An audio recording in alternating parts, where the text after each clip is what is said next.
Om Shanti. Let's spend a minute in silence to invoke the Supreme Being before we start the talk.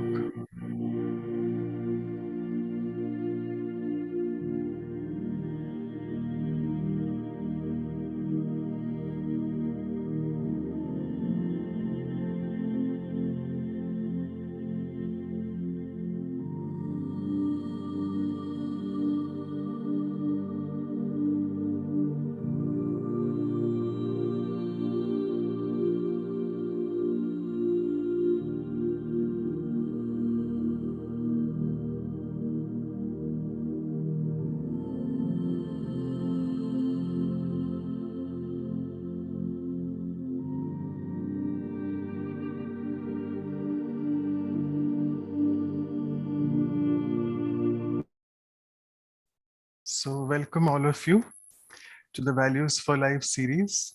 And we are on the episode 21.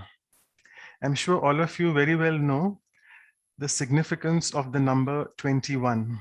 You know, in India, it is said that the deities have 21 births. And also, secondly, it is said that if you want to change any habit of yours, any difficult sanskar you have to practice that for 21 days. So 21 days is there, 21 figure is therefore a very auspicious number we say in India. And we are very, very fortunate that for this auspicious episode, we have with us Brother Charlie Hogg all the way from Australia. And before I proceed with the welcoming, the official welcoming, I would just want to say that Brother had also joined us when we started the series. He had covered on the topic of benevolence. And after that, it's almost 21 episodes now. And we are very fortunate that in this series, we are having the company of all the senior Rajyogi brothers and sisters all over the worldwide, who really from their wisdom and from their insightful sharings will try to motivate us that how do we use these values in our practice. Though we hear a lot of knowledge, but how to inculcate, they usually give us a lot of tips from their yogi lifestyle, which they have been practicing since such a long time. So with this, I would request Claudia, sister from Vancouver, to do the official welcoming. Over to you, Sister Claudia. Om Shanti, good evening for those who are on the West Coast. Good morning for those who are on the Asia, and maybe good afternoon for some of you. We are very happy to have Brother Charlie with us to give us some knowledge how we can become patient, so then we can have the power to tolerate. Because I think to be patient, we need lots of tolerance, right? So it's going to be very nice to hear from you, brother. It's you are so easy, so you have so much patience. We can see on you. So I like to, because you are during the day, we are in the night. So I like to give you some flowers that represent both. Some represents the fall because we are the fall. Some represents the spring because you are the spring. So it's for you with the fall and the spring together. So the Thank day, you, Claudia. fall and the spring. So thank you for being with us. I'll pass the notified. Thank you so much, Claudia, sister, for the beautiful flowers. Thank you indeed. And since we have quite a few new brothers and sisters, I'd like to do a little bit of formal introduction. So Brother Charlie has been instrumental in establishing and also promoting the services of the Brahma Kumaris in the entire continent of Australia. And he is actually the national coordinator of the same and also the chairman of its board of directors there. Brother Charlie is basically an architect by profession. He studied architecture at the Melbourne University. And then in 1975, his journey with Brahma Kumaris began, where he came into contact with Dadi Janki in London. And then his journey has been, there is no stopping back at all and no looking back. And with this, he has been instrumental in establishing almost 40 Brahma Kumaris centers all over the continent of Australia. And let me just tell you, there are three retreat centers in Australia, the activities of which he coordinates. I'm not going to tell you the details, but they were established in 96, 99, and in 2001. And Brother Charlie has, to his credit, a lot of talks, and he's really presented a lot of Brahma Kumari spiritual talks at various seminars, conferences, retreats, and workshops. And what I must like to say is very special mention that he is, as I said yesterday, that Shilu Didi was just one call away. Same way, Brother Charlie is so humble and so down to earth, so approachable. He's just one email away. You just tell him, brother, can we fix this? He's just always ready on service. So that's the beauty of the senior Rajogi souls. And as always, I would be Brother Charlie speaking a small poem about you. So, so brother in his interaction is so soft and serene, and he in his words is indeed so royal and pristine. So he's serene and soft, royal and pristine. Come what may, his behavior is always so divine because he overflows with all the virtues as if coming from a mine. You can really see those or feel those vibrations, the divinity coming from that mine. He's always been so childlike and innocent, and the fragrance of purity emanates from him as a scent. He's innocent with the purity as a scent coming from him, which really makes him score always 100%. And therefore, for all the Australia, he's the incarnation of a saint. Brother is the one who always inspires. His love and cooperation never expires. So he inspires. His love never expires. We had heard his talk on benevolence. I remember still that. He breathes in God's love as he respires and asks all of us humbly to remove all our desires. And finally, a few lines on the value of patience today, because he'll be covering on that value. Today, he'll give us an insight on how to be patient, and it will inspire us to increase our voltage gradient. How to be patient, how to increase our voltage gradient, thereby helping us to move towards our happiness quotient, and will give us tips on how to avoid becoming impatient. So the happiness quotient, we're all waiting for him, the tips, so that we don't become impatient in life further.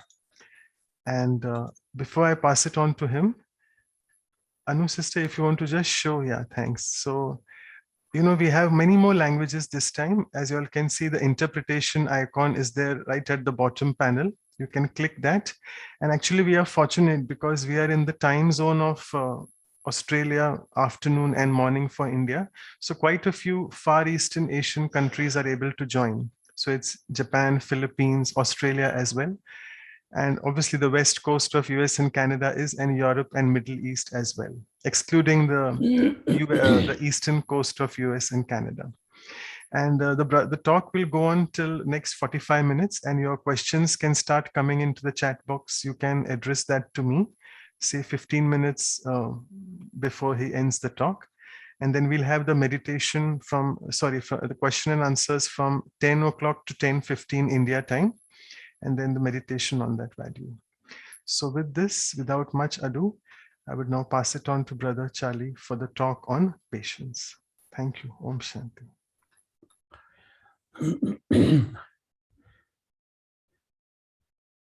Thank you so much, Manoj Bhai. And thank you for your very, very warm and loving introduction and your poem. That was extremely special. And also thank you, Sister Claudia. It's really lovely for me to be with you today. And I think I should congratulate all of you on your consistency for 21 episodes.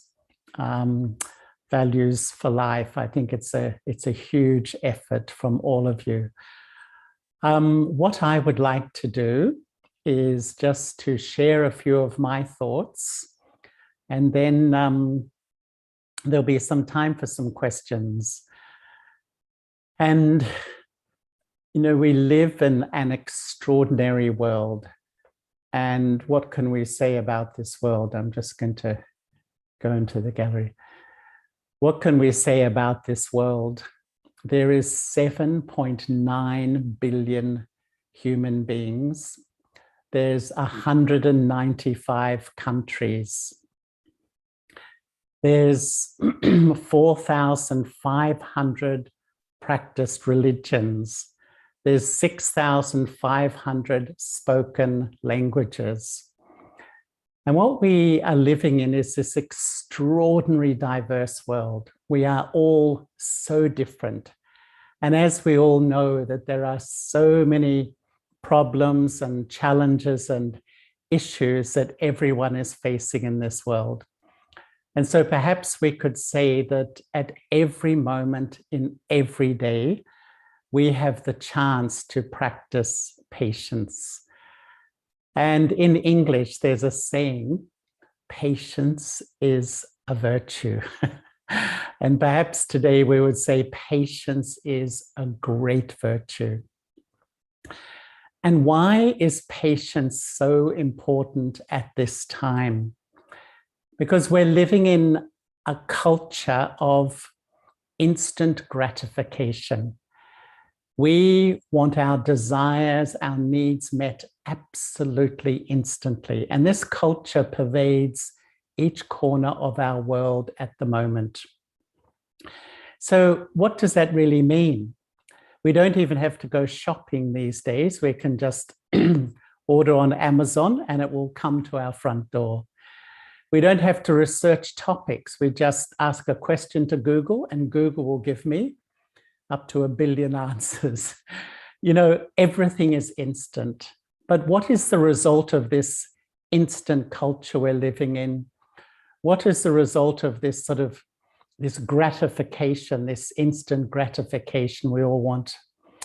It is a world of impatience. We have lost our patience. And perhaps we could say that impatience has become a habit in most of us. What's the mantra of the contemporary world? I want it, and I want it now. And really, patience is a quality where I choose my response. When I'm patient, I decide how I respond. When I'm impatient, it's like I have a tsunami of emotions that come and take over and dictate how I respond. And really living in this world, I would say we need more and more patience for probably every aspect of life. Patience comes in many flavors and many colors. The first type of patience we all need is a patience with others. You know, all of us live in families and we work in workplaces where some people are, to us, maybe annoying or frustrating. Do you know that research shows that people who are patient are more hopeful and satisfied with their lives? Isn't that interesting? When I actually imbibe the virtue of patience in my life, I have more hope in the future and I'm more content with me and the life I'm leading. Perhaps we could say that patience is a form of kindness. Patience is a form of love. Patience is a form of respect. And patience is a form of selflessness. So patience has so many different flavors and colors. So we definitely need patience with others. And when you talk about this value, that's when most people think about it, my relationships with others. But we need, I think, a long-term patience in life to deal with the hardships that all of us are faced with. The pandemic. every human being, how much patience do we need? It's gone on for 18 months now, and none of us really know how much longer will it go. Sometimes we need patience with long-term illness. You know, sometimes we need patience with a teenager in our family who's going through so many issues. Sometimes we need patience to find the job I want, or even to find a job. There's endless forms of, shall we say, the long-term patience of the hardships that each one of us has to face. There's a woman I know here in Australia whose husband actually is a doctor and a specialist. And they had a mentally and physically disabled child who is now in their 40s. And, you know, I've watched them bring up that child most of, you know, their married life. I've been absolutely, I don't know what to say, just so deeply touched by their unlimited patience with that child. That child has really been like a baby since, you know, day one, and they've cared for that child with so much love and patience. So we need patience with others. We need that long-term patience, but we also need short-term patience. And that's with the everyday hassles that each one of us has, the traffic jams, you know, the computer malfunctions. I think we all know those. That seems to trigger a lot of impatience in a lot of people, or even waiting in long queues. And actually, I've had the fortune, I've spent 8 or 10 years of my life in India. I really love India. But I remember my first trip is in 1973, actually. And one day I was waiting in a queue to get my train ticket. And half of you on this call will know that. And I was waiting, it was taking a long time. And I got to the front of the queue and it was 12 noon and the door shut. The man who was serving the ticket shut the door and put a sign out, closed till 3 p.m. So I said, please, can I just have my ticket? I don't want to wait 3 hours. And he said, sorry, closed. So I couldn't lose my place in the queue. And quite frankly, I didn't show much patience at that time. But after a little bit of time, I saw the humor in the situation. So patience, long-term, patience, short-term. But where do we really genuinely need patience in life? I think it's with me. You know, how much patience do I need with my habits that don't change, with my shortcomings, with my weaknesses, with my anxieties, my worries, and my fears? You know, really, I would say that this is the lifelong patience that every human being really requires. The patience really to look inside, learn about myself, and perhaps engage with a spiritual journey to bring change. And I would say the spiritual journey requires an extraordinary amount of patience, to be patient for my own transformation. But what is patience? And what I'd love to do is sort of delve into it, delve deeper and deeper into really what is the seed of this magnificent and incredibly necessary value in life. You know, patience is a state of being between experience and reaction. So it's that little place between an experience and how I respond to that experience. So even in 1 hour, I will have the experience of love, of respect, of disrespect, of frustration, of delays, of obstacles. All of us will experience these every day. We have this tiny little space before I react. Maybe that's just a moment of time sometimes. But I would say that little moment in time is probably the most influential part of your life and can affect your life absolutely dramatically. Some of us have an impulsive nature.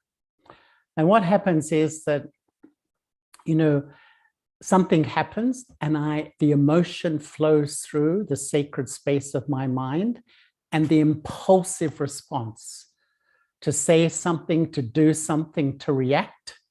And how many times do we later think, oh no, why did I say that? Oh no. Why? Because that sacred little place between the experience and reaction really wasn't used properly. I would say spirituality is putting wisdom into that space rather than emotion.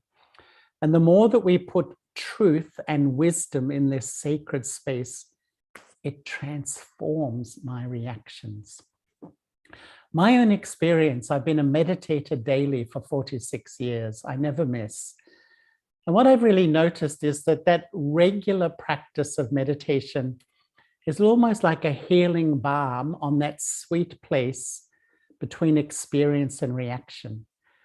And the more that you meditate, the more you bring coolness, calm, peace, and wisdom into that space, it transforms your life.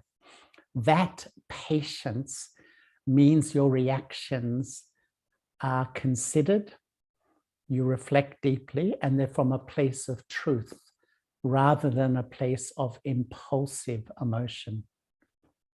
And I remember once I heard a story about a father and a daughter, and they were in a park, walking in a park, and they came across an apple seller, a man selling apples. And the little girl said to her dad, "Dad, I would like an apple." Dad said, "Fine, buy two," meaning he wanted one too. So he gave her money, she ran and got the apples and came back holding the two apples in the hand. And Dad said, "Can I have one?" And immediately the little girl ate a bite out of one and ate a bite out of the other. And the father was shocked, absolutely shocked. What sort of daughter have I got? I asked for an apple and she takes a bite out of both. And that was his first thought, his impulsive thought. And a second later, the little girl says, "Daddy, have this one, it's sweeter." So she actually took a bite out of both because she wanted her dad to have the sweet one. And you know how often we just jump in, we jump to an assumption, we jump to a judgment about somebody, we come to a conclusion absolutely instantly, and we judge and label and others. And yet sometimes to give that space and give patience is so important. There's another incredibly famous story about a man in a train. And this man had his two children. And the two children, it was quite a full train, the two children were running around, screaming, yelling, jumping on chairs, looking out windows. And the father was just staring out the window at the scenery, wasn't watching his children's behavior at all. And in the whole carriage, the impatient feeling, not so much with the children, but to the father. What sort of father? You know, all the thoughts. What sort of father is this that just lets his children run wild? And suddenly one of the passengers snapped and said, "Excuse me, can you just tell your children to behave?" And the man sort of looked slowly back from the window and said, "Oh, okay, I'm sorry, but I've just come from the hospital. The children's mother just died." And that moment, you know, that moment where we jumped in, we judged, the impulsive judgment assumption was just removed instantly to mercy and compassion. And I feel, how many times do we jump in with so much judgment and assumption about situations, about people and others, and then later we find out we're wrong? How important is it to carry the feeling of patience, the feeling of wait and see before I just jump in? Even if I don't say anything, I mentally jump in with my own reaction. So I would say, as we start this journey to understand this beautiful value of patience, first, patience is that incredibly sacred space between an experience and a reaction. You know, secondly, Patience, I would say impatience is a sign that I'm busy with needs and desires. And what that really means is that the contemporary world I call the outside-in culture. We look outside for everything I need inside. Every human soul needs love, peace, and happiness. It should be a human right for each one of us. So what do? I look to you to give me love. I look to my job to give me some sort of self-respect and self-value. I look to my wealth to give me a sense of security. And when it does, it's fine. But when it doesn't, instantly, when my needs aren't met, when my desires aren't met, I get so impatient at that time. And so as we start to delve deeper, impatience is actually a sign of spiritual emptiness. I'm looking outside for all these things to fill the emptiness, all these superficial things, actually, material things, roles and titles. And when they do, I'm okay. But when they don't, I feel very upset. I feel uncomfortable. And so it's sort of showing me that impatience is pointing to perhaps a void, an emptiness inside me. Let's even dig a bit deeper. In religion, in many of the great religions, they say that impatience is a form of anger. And really, if you look at the family of anger, anger has a huge family. You know, frustration, intolerance, you know, resentment, resistance. How many children does anger really have? It's a huge family. And in a way, impatience is a part of that family too. And I often feel, you know, anger is the end point of many emotions. I think of anger as a volcano. Once I went in Central America, I was in Costa Rica, and I went to a live volcano and I walked up with a group of people and we looked into the volcano. Amazing. It was bubbling and frothing and it was so alive. It was incredible to see. And I think often we're like that, you know, there's a lot of upheaval going inside, even if my face is a bit calm on the surface, but occasionally we explode like the volcano. But what's been frothing underneath my anger is fear. Fear that others may see through my facade, that I'm actually not as confident as I look. I'm not as good as I look. Or there's hurt, that my needs in life to be respected and valued and supported haven't happened. Or even a grief that I haven't experienced true love.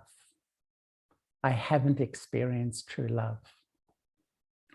And so these boil inside, explode.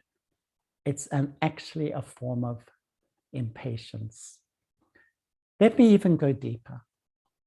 I would say at the heart of impatience is an unhealthy relationship with me.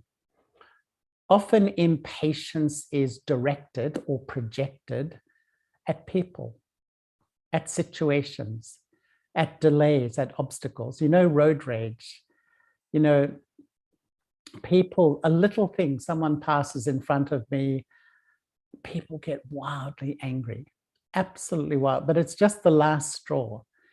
And it's a little bit like that with impatience too. It's a sort of, it triggers this unhealthy relationship which I have with myself. Because at the heart of really who I am as a person, and often I feel the first relationship in life is with me. And if that relationship is unhealthy, it influences how I feel. It influences my relationship with others. It influences my performance at work. It even influences my own health. It influences absolutely everything. And this is why really on this journey, if I can say, to patience, I have to begin a spiritual practice, I would say, to heal this relationship with myself. The natural consequence when I'm in harmony, when I have a more loving relationship with myself, I'll be patient with me, patient with you, patient with everything around me. And I think this is the spiritual journey. In a way, the spiritual journey is this internal pilgrimage to learn about myself, who I am, and reinstate all the values, not only patience.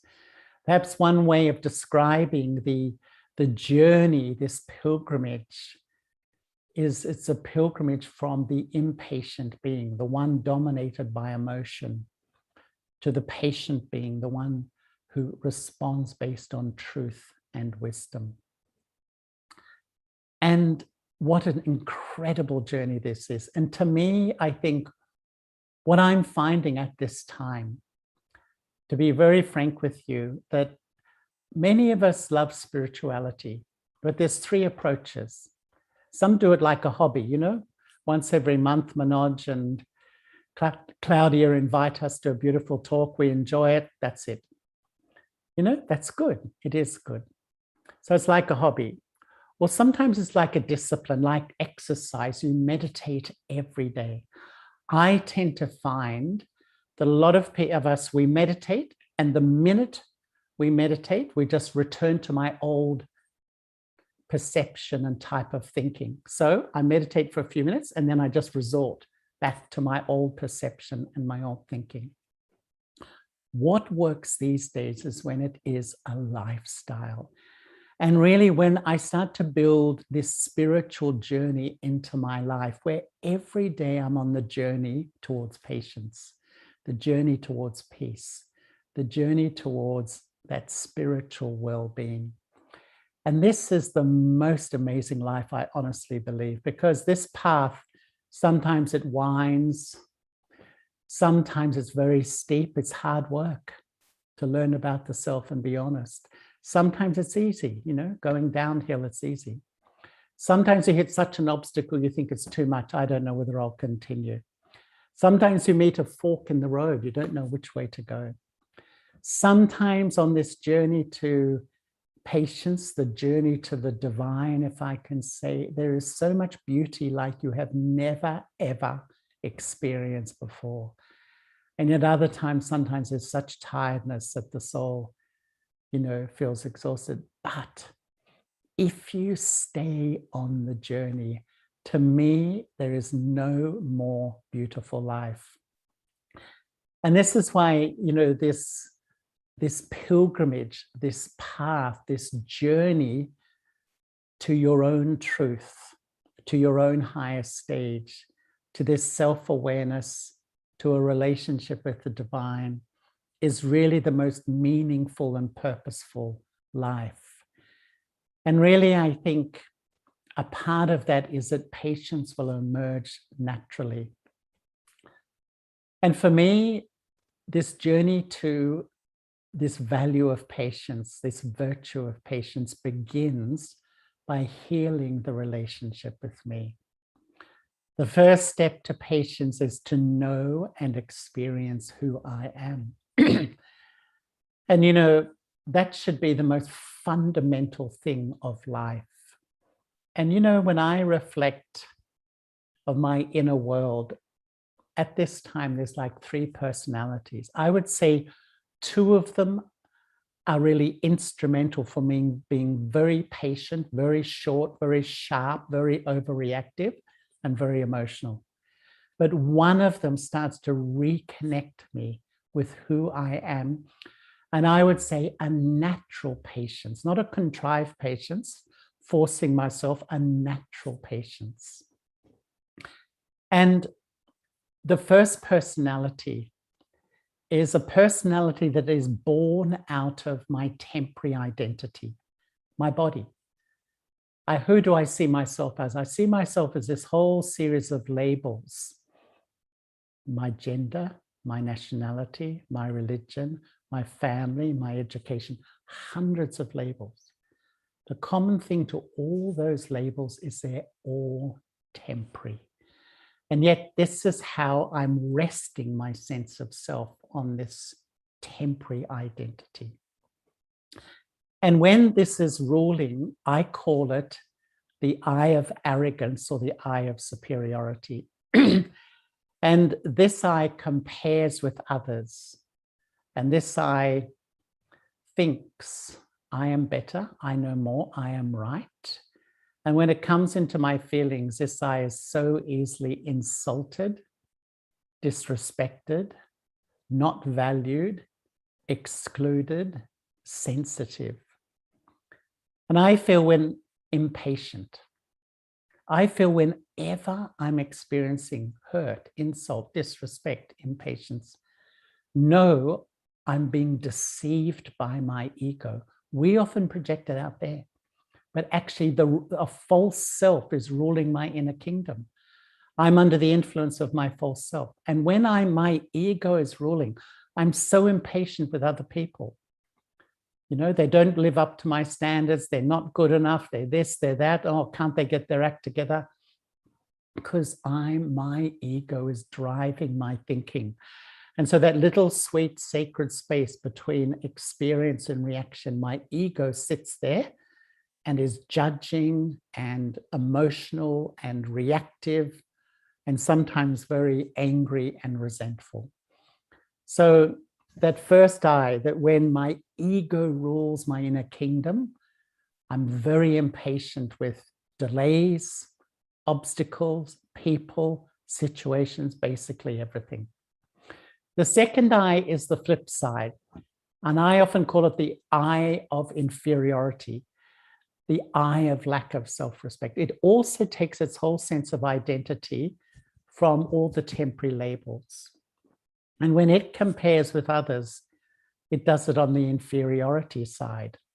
Others are better, others know more, others don't love me, others don't value me, others don't respect me.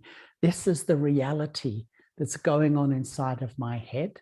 I believe it's absolute fact, but it's actually a creation of my own body conscious lack of self-respect.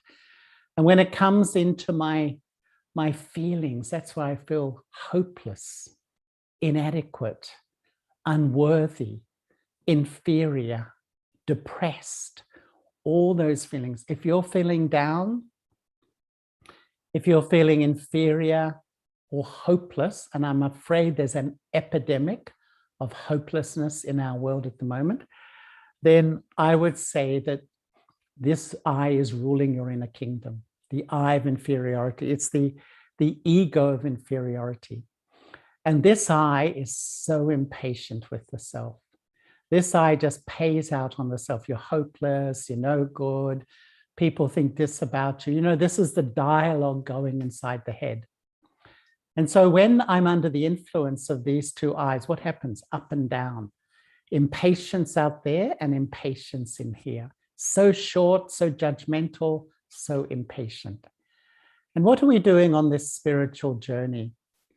We are sowing the seed of the awareness of my true and permanent self. The third eye is the original self. And I begin to think, who am I? I am a soul. The soul is eternal, immortal, non-physical life energy. The soul sits around the pituitary gland in the front of the brain. The soul has lived before this body, and the soul will continue after this body. And the soul is a wonder, because the soul exists, but it has no physical size. So a point in mathematics has no length, breadth, or width, but it exists. And this is the wonder of the self. That is actually who I am. I sit temporarily in this body. But when I forget this body, my ego and my lack of self-respect dominate my perception of everything, and impatience is just my natural state. But when I start to live in the state of self-awareness, I, the soul here, in fact, I'm an actor wearing this costume. I am not a male. I am not Australian. I am not this. They are all temporary labels. I am an eternal soul. I really love this because what's it doing? It's taking me back to truth. It's taking me back to a place, this sweet place inside where I feel so easy about who I am. I don't have to impress anybody. I don't have to look good, all that sort of stuff. And when I'm in this state of self-awareness, it's like I put so much peace and wisdom into that space between the experience of life and how I respond. And that peace and wisdom becomes patience. I have so much space. Someone says something, someone criticizes me, someone puts me down, someone doesn't cooperate, something doesn't go right, something is delayed. I don't jump in. That place of peace just lets me reflect and consider, even in just a second or two, how to respond. I keep my cool, I keep my calm, I keep my patience. And because of that, quite frankly, I will keep healthy relationships with most of the people around me. And so the first step on this journey to patience is to go deep. And a lot of us say, yeah, no, I'm a soul. That's great. Like that, heard that so many times. But actually, we know it and we believe it, but we don't really experience it. Meditation is converting the knowing and believing into experiencing. When you experience you are a soul, you have a natural peace and a natural patience. It's an automatic byproduct of when you're connected to your truth. So firstly, on this journey to patience, I need to know and experience who I am. Secondly, I need to know and experience true love. And there's three sources of love in life: the self, God, and others, our family and friends. For most people today, I think it's fair to say the relationship with the self is not very healthy. It's not a very positive relationship. Not always, but mostly. Secondly, the relationship with God. I think a lot of people have faith in God, but whether they really feel a genuine love and belonging, I don't think so. My one source of love, my family and friends. If there's upheaval in the family, if there's a conflict or a loss, it's like my whole world goes into chaos. What is spirituality? Spirituality is first developing a loving relationship with myself as a soul. And secondly, a loving relationship with God, the Supreme Soul. And this connection with God is an incredible source of power and resilience to face life and be the person I really want to be. In other words, be patient when I want to be patient. Not that later on I regret, oh my God, I got so impatient then. Why did I lose my cool? Because you get power from this relationship. And what I practice personally is that I'm a soul. You're seeing me talking on the screen. I sit here and I'm looking through these eyes, hearing through these ears. This body is sitting in Sydney. But God is also a soul, a real living soul like me, but a soul without a body. It's not, God isn't a concept, a belief, an intellectual framework. No. God is a living, pulsating, feeling being like me. And in a sense, Raja Yoga is a union. It's a union of I, the soul, with the Supreme Soul. And this union is a union that absolutely sort of gives me the strength to step up and perhaps live the values I would love to live. A quality life is a life full of values and virtues. It's a beautiful life. All of us know when we meet someone virtuous, someone who has high values, it emerges a sense of love and respect in us. And so this relationship of I, the soul, and when I remember the Supreme Soul, I remember this radiant jewel of light, an unlimited source of love, of peace, of happiness. And you know, sometimes I feel if we say, okay, let's meditate, a lot of us feel the mind is so overactive these days. The mind is so over busy. You know, we overthink about absolutely everything that, you know, it feels hard to sort of coerce my mind into a higher stage. And this is why we simply say, remember the Supreme Soul. Why? Because remembering is the most natural thing of the human mind and consciousness. At each second, we're remembering.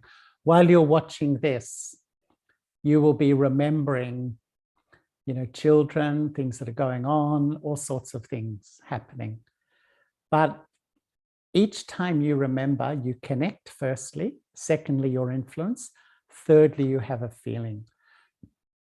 So if you're sitting here now and you remember that one of the family members didn't do something, the instant you connect with that person, the influence is perhaps a little bit of frustration, and the feeling is impatience.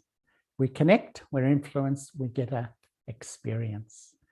The logic really of Raja Yoga is that as I go about my life, rather than my mind connecting to the past and downloading sadness, my mind connecting to the future, being influenced by anxiety, my mind connecting here, my mind connecting there, all sorts of connections and my moods going up and down, I connect with the Supreme Soul. And when I do, it's almost like I live stream that vibration of love, that vibration of peace. It's absolutely real. I'm not just sitting there creating or imagining it. It's a real living connection. I live stream that pure feeling into the sacred space of my mind. And as I do, my whole mind cools down and calms down.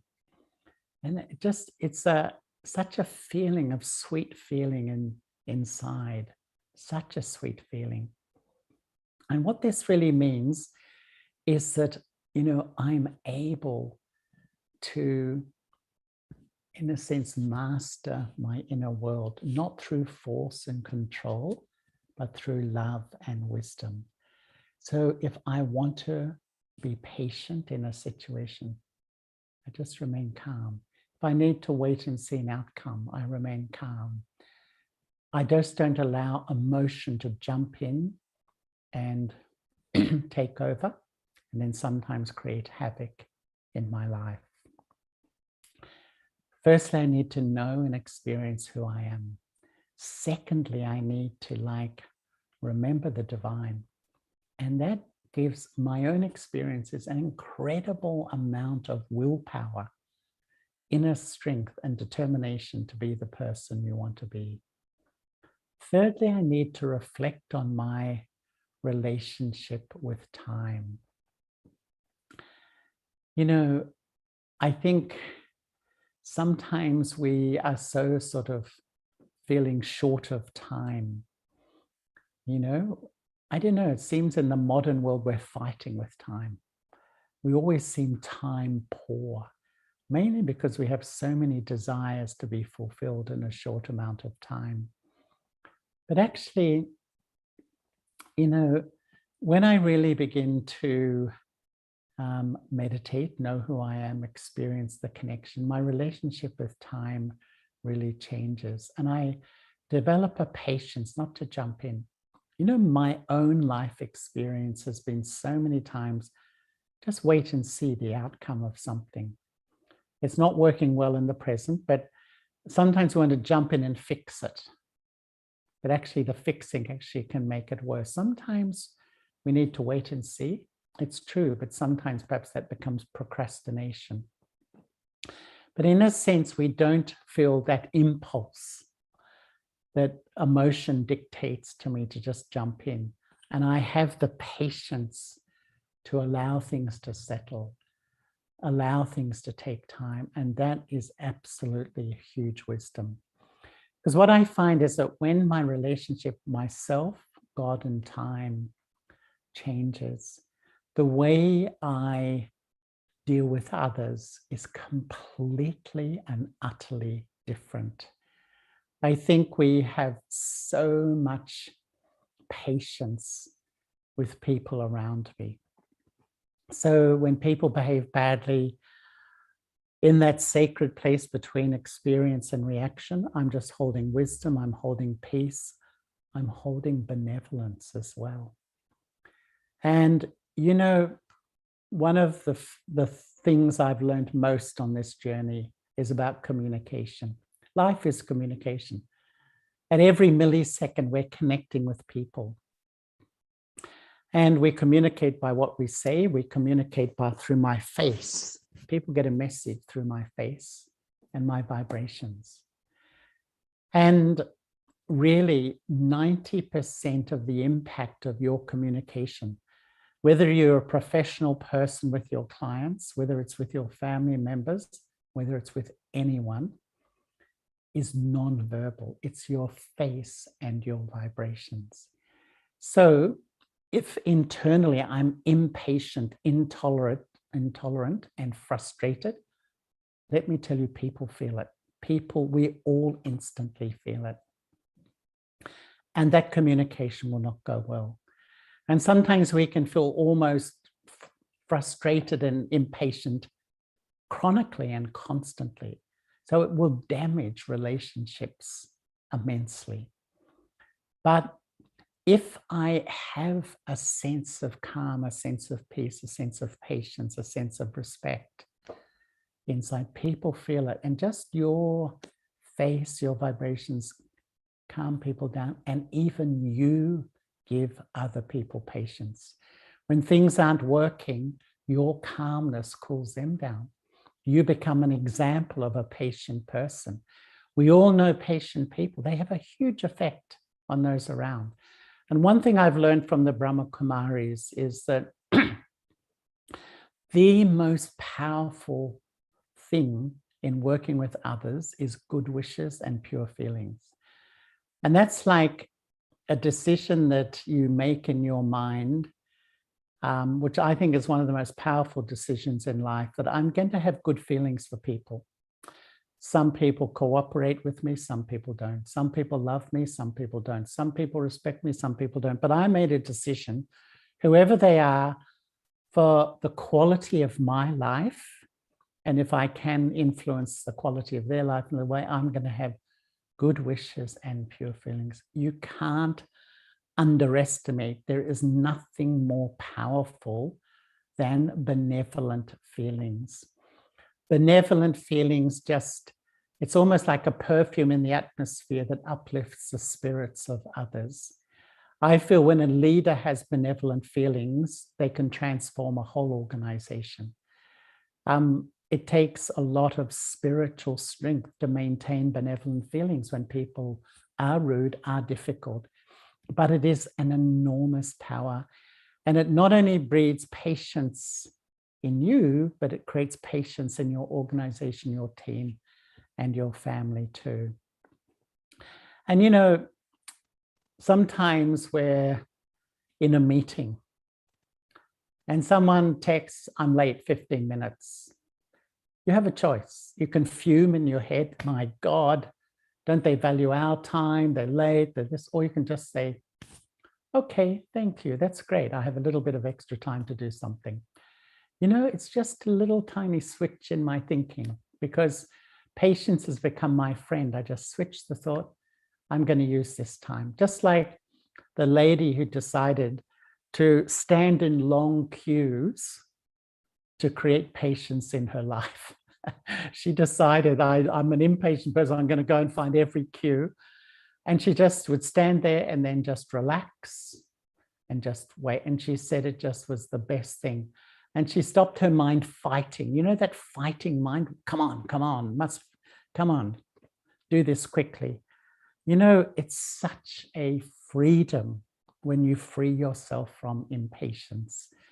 And I would say that on this amazing inner journey, which is the greatest journey of life, the road less traveled, to know who I am, experience who I am, to know the divine, experience the divine, have a living relationship with the divine.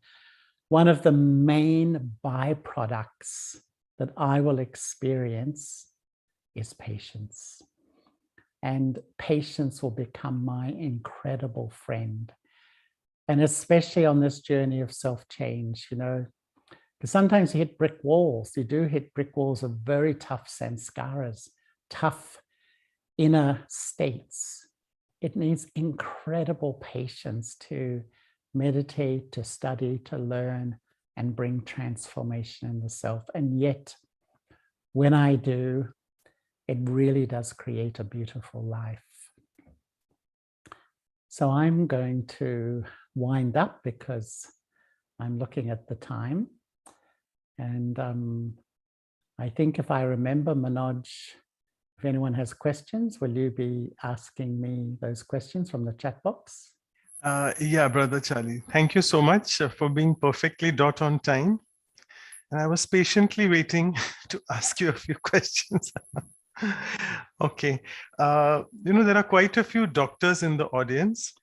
And the first question is, I'm an intensivist working in the intensive care. So when someone's blood pressure and pulse rate is going off the track, how can I be patient? Because I have to take decisions like that. So can I be able to take decisions by practicing patience? Totally. You know, because, you know, the mind can have, ultimately they call 4 sort of states of thinking, you can say. And they are beta, alpha, theta, delta. And that's sort of the, you know, beta is like a highly active mind. Perhaps you could say stressed mind. Alpha is a calm mind. You know, theta is a, you know, state of sleep actually, and delta is deep sleep. And you probably as medical people know this a lot better than me. But you know that all the research shows that the calmer your mind, the better decision making you make. And we often think, you know, we get in such a flurry, I've got to decide. Actually, the more your mind is overactive and stressed, the quality of your decision making is not good. I've found that when I'm around people who, you know, there's always some people, they're so cool and they just remain cool, and their presence is a hugely positive influence. So I think if you meditate more, if you keep calmer, then when these inevitable things happen in intensive care, life-threatening situations, there's 2 things that happen. One, you make better decisions. And secondly, the influence that you have on your staff is huge. Honestly, when people see a leader remaining calm, I will tell you, they really have regard for that leader. If they see the leader getting flustered, really, everyone has a little digital camera here. They watch everything. They get impressions. And, you know, it's easy for me to say, I know, because we all have situations in life that are incredibly challenging. My experience is that when you have a deeper spirituality, you know how to create peace in your mind through self-awareness and the connection with God. It becomes more your nature. And one, you enjoy your working life more. And you don't come home after sometimes a few of these stressful situations feeling quite exhausted and emotionally wrung out, because you are sustained even under these trying circumstances. So really, all research says the calmer your mind, the better the decision making. Right, fantastic. Another doctor is asking that Brother Charlie's talk was highly infectious because he said that I am wanting to practice meditation and also develop patience. But is there any other method apart from meditation which will help me in developing patience? No meditation at all. um, well, you know, sometimes I think I'm taking the question, whether I'm taking the right way, that, you know, if I'm really frank, I'd say virtually 100 out of 100 people can find meditation challenging. Because, you know, the mind is so overactive. We sit down. Quite frankly, I find lots of people have the highest intent to meditate well, but the mind is so overactive and it's pulled to the past and it's pulled to the future and it's pulled to difficult relationships, this sort of thing.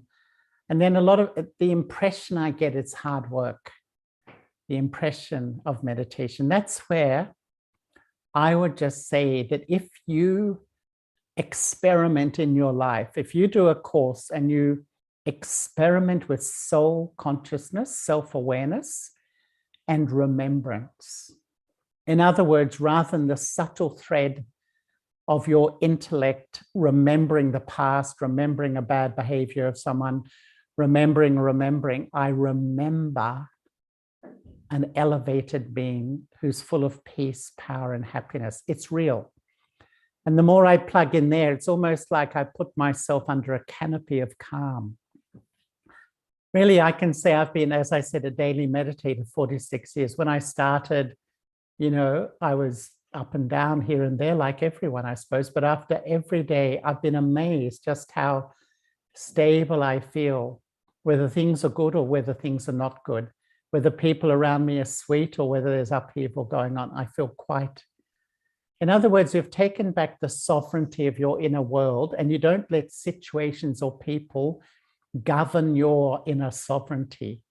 You are an independent sovereign of your inner world. Now, there's no doubt it takes time. There's no doubt. But honestly, it's the greatest investment in life. And I think, you know, the amount of energy we put into our education to become a medical professional, I mean, it's amazing the dedication you have had to do that. But I feel we need to put time into me as a person as well. We have to invest time to also become like a spiritual professional, if I can use that, so that I'm able to manage my inner world. You know, they always say the first, you know, qualification of a leader is to lead the self. Why was Gandhi so respected? Why was Nelson Mandela so respected? Why was Martin Luther King? Because they were masters of themselves. They just didn't talk it, they lived it as well to a certain extent. And that's what we enjoy life more. And I think the way our culture is today, it's all externalized. So we get all the accolades externally, we achieve a lot, but internally we feel empty. Internally we feel quite anxious, stressed. And unfortunately today, as you know, deeply depressed. The World Health Organization says 1 in 4 is suffering from clinical depression. My own feeling is it's much higher than that. What does it say about the culture of the world we're living in? It is so superficial. We live in this incredibly superficial world. And that's where I think spirituality gives meaning and substance to an otherwise a very sort of superficial lifestyle. Right. Thank you. I actually forgot to mention when I started that in India, 5th September is the Teachers' Day celebrated in India. And it's one of our past presidents who was Sarvapalli Radhakrishnan. I won't go in the details. It's his birthday, I guess. So, you know, there's another question very similar because it's the 5th September in India. It's about meditation practice. Again, it's like we say that the supreme teacher is God. And Brahma Kumaris, it is very routinely said that God is our teacher, God teaches us. and he's teaching us patiently a lot of things. But there's a sister, the question is a bit lengthy. I'll just read it out. That we are habitual of remembering people anyway, because we spend a lot of time with them. We receive their replies, they speak to us, we vocalize, whatever. But with God, it feels it is just a feeling. Though we are remembering him, but we remember him as an entity who is all virtuous, all powerful, full of qualities, and we are not able to get any replies from him. So how do we get that reply from him, and then we can build a relationship with him? In meditation, can we get that? The question is, yeah. Yeah, it's a great question. You know, the more I, the soul, only think of myself as the body, my whole perception of life is through my senses. And so relationship is a sensual thing. I see people, I speak to people. And so that's the whole reality. But actually the soul is beyond. The soul is the master. The soul looks through the eyes. The soul hears through the ears.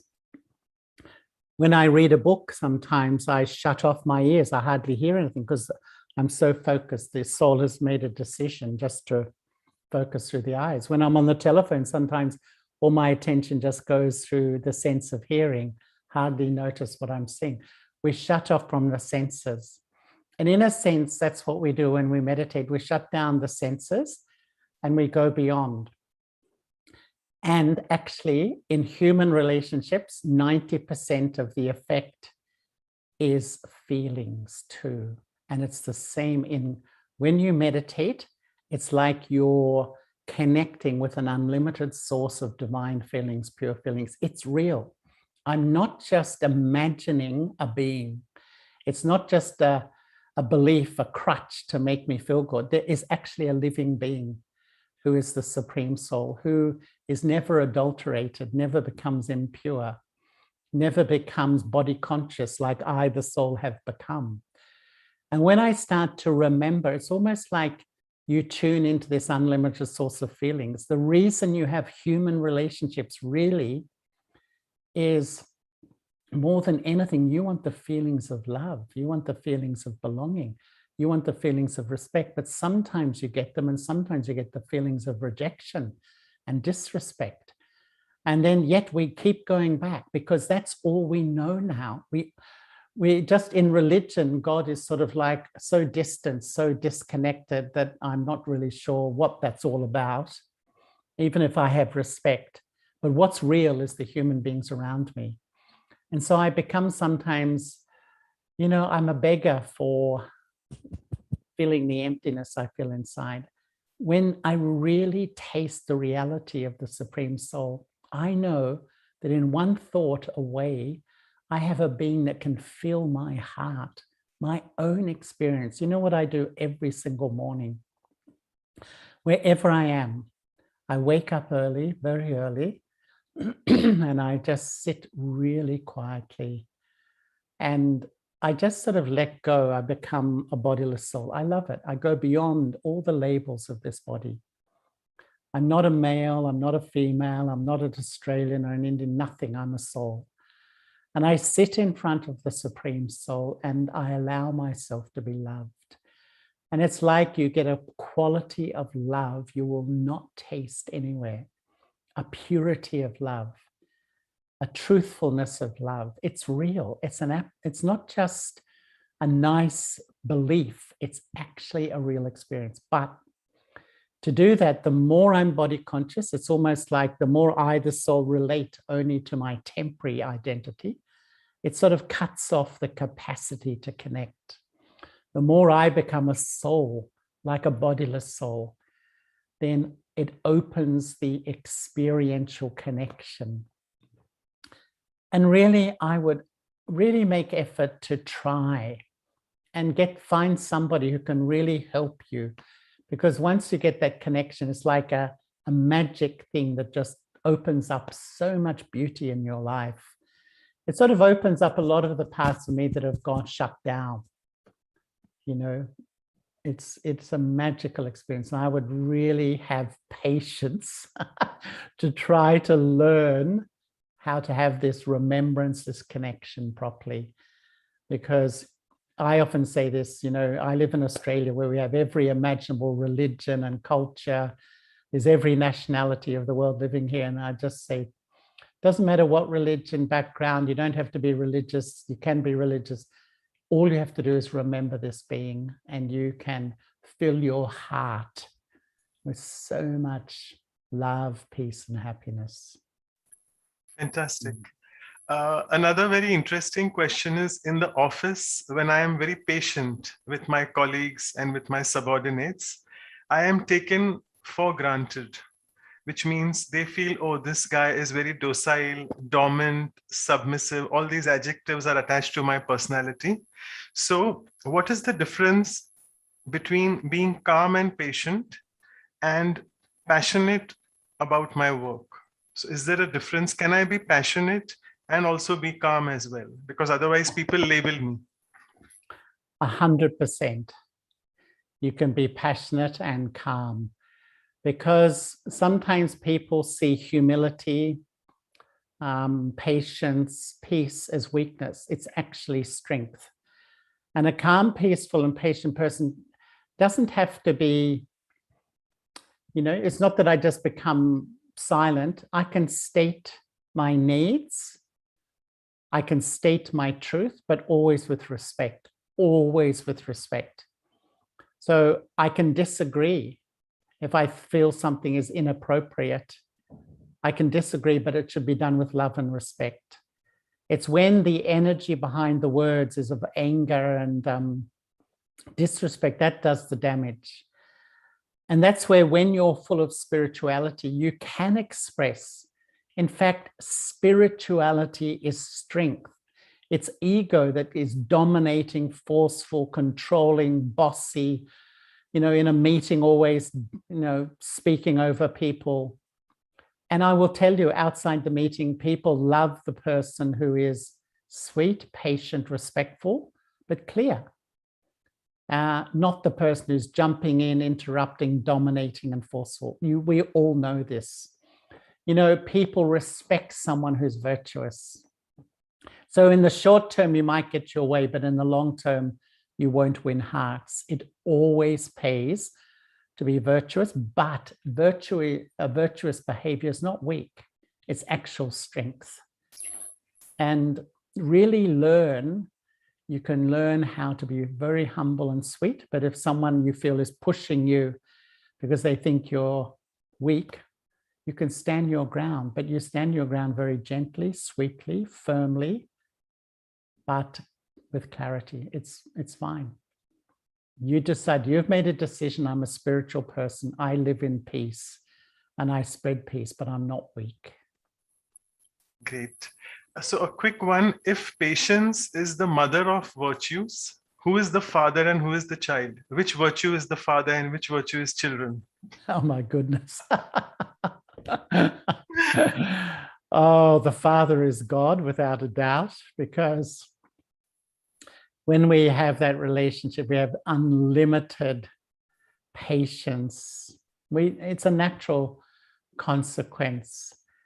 And the child is loving relationships, because the more you're patient, people love you. Because it's like a gift. It's like patience is like a gift.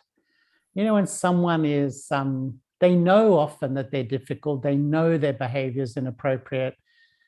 You know, they mightn't admit it, but they often know it. And then when you're being patient with them and benevolent, really you win love from the heart. So the child of a patient person is you get the blessings of love. And is there a more beautiful life than a life where you win love from many people? That is the pinnacle beauty of life.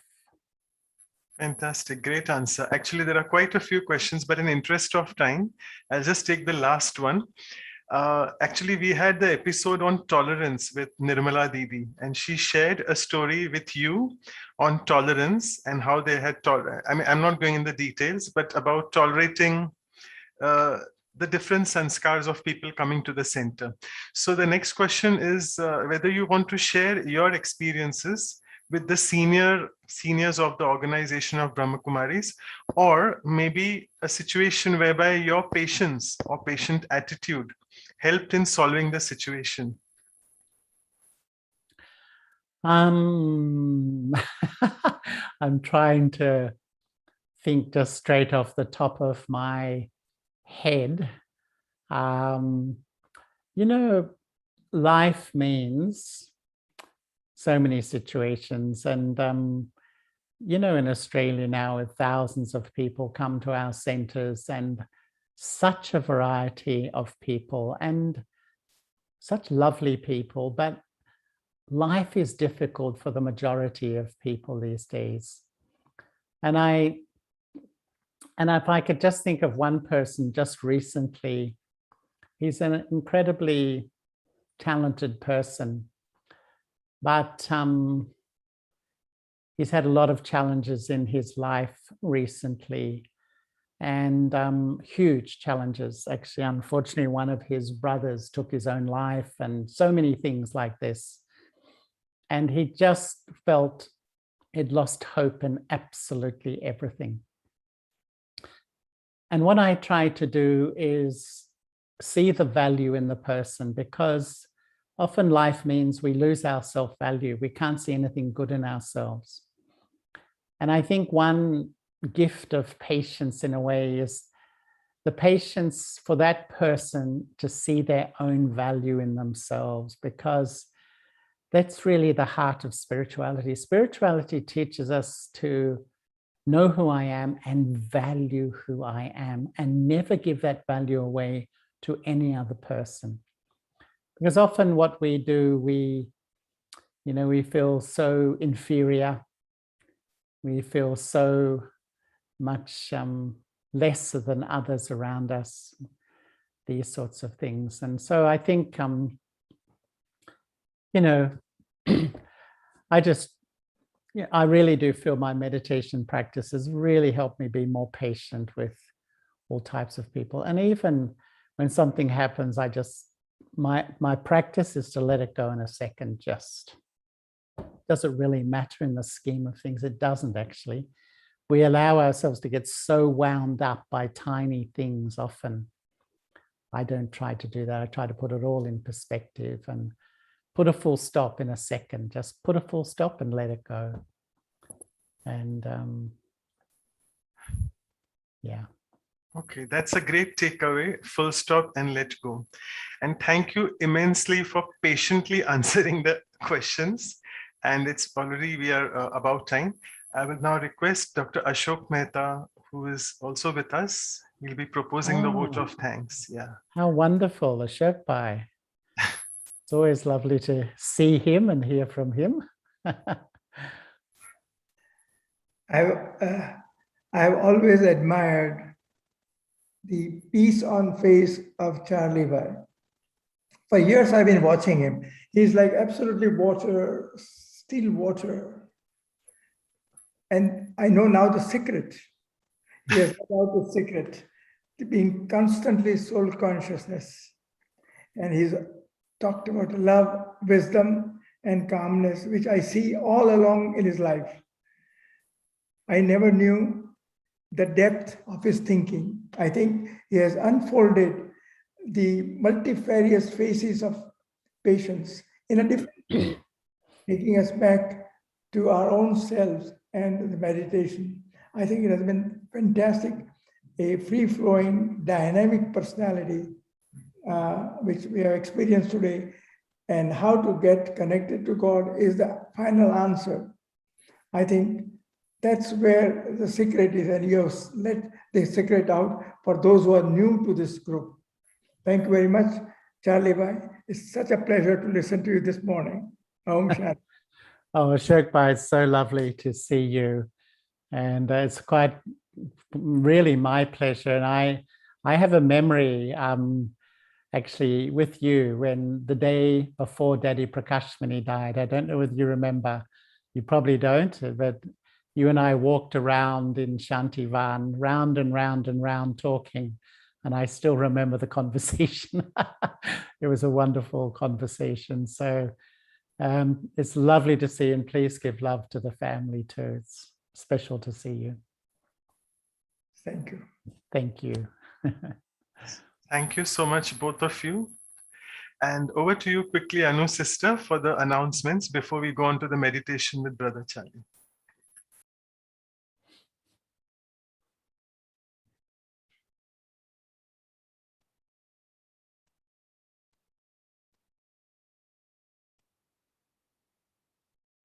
Sorry about that. So heartfelt thanks, Charlie Bhai, for such beautiful insight on patience and enabling us to look within to that sacred space and fill it with true love, wisdom, and peace, the patience we are all taking with us a lot today. Thank you very much for that. And moving on, the next program is, as we always do, the values workshop on patience after a week towards imbibing the value of patience in our life practically. So we will have reflective experiential exercises on patience, and again, insightful talk on patience by Sister Shreya, who will be joining from Mumbai. And she also very beautifully connects the spiritual aspect of a value with the practical application. So please join us. It would be on 11th of September, Saturday evening, 7:30 p.m. India time. So that would be 7 a.m. for West Coast. And our next Values for Life session is episode 22 on success. That is Safalta or Siddhi in Hindi. And for that, it's our fortune to have our very, very senior brother, Brij Mohan Bhaiji. He is the joint principal spokesperson and secretary of Brahma Kumaris, and he will be joining us from Mount Abu, India. It will be on 18th September, regular time again. It will be 8 p.m. India, and so 7:30 a.m. West Coast, US, Canada. So please join us then. We'll have again all the translations. And I know we are not able to accommodate all our Asia friends. It is such a great pleasure to have all of you, as Charlie Bhai is with us, but you can check all these videos on our website, all other info as well. So visit us at vyasa.in or vancouver.brahmakumaris.ca. So thank you very much. We'll now move on to meditation. And I think I just want to take a second to ask everybody to go for gallery view and open up your video so that you can feel the presence from all over the world together, and we can take the feelings and energy from Brother Charlie. So over to you, Manoj Bhai. Okay, thank you, sister. So without much ado, over to Brother Charlie for the meditation on the value of patience.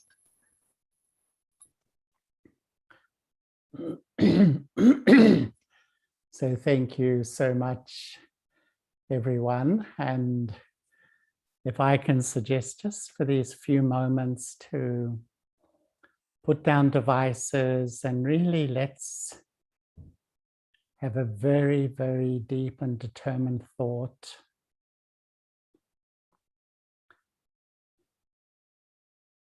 To genuinely reflect on patience and its beauty in my life.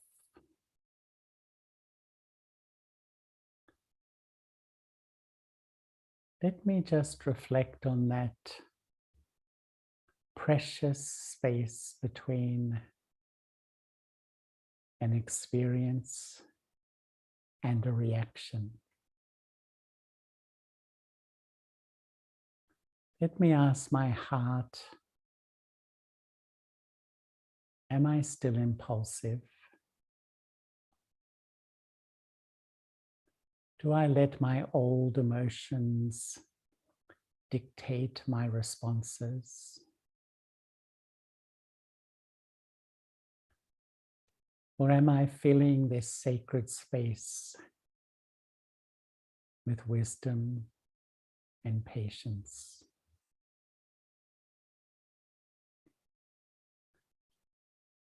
To strengthen the wisdom of this space, I need to know and experience the permanent self. Just visualize the tiny spark of life energy in the center of the forehead, in the front of the brain.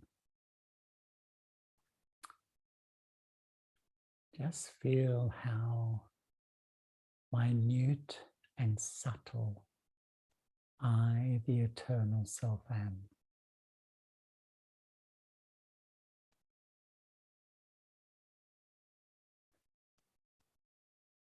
The more I know and experience who I am, I release a natural power of patience.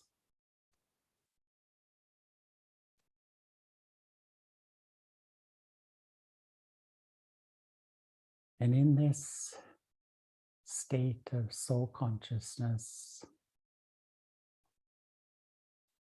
look through the eye of your mind and visualize the eternal form of God,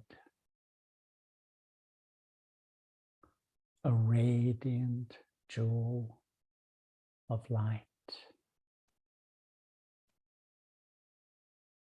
an unlimited ocean of pure divine love.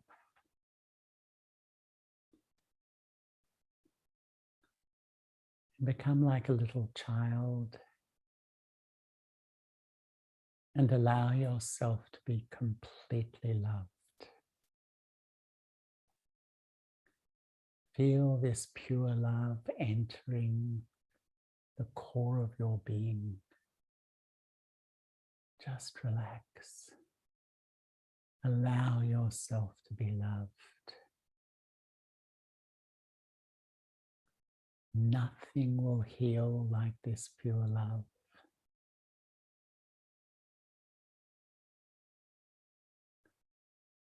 And this love becomes resilience, strength, and patience in my practical life.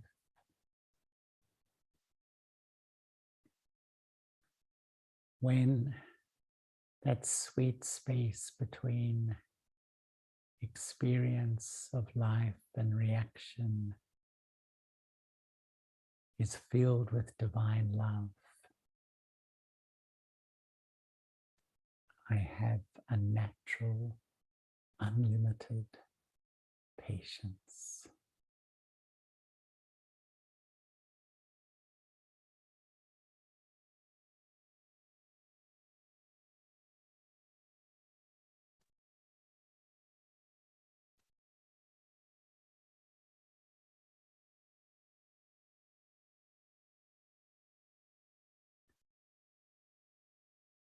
Thank you once again, everyone, and love and best wishes to all. Thank you. Thank you so much. Shanti.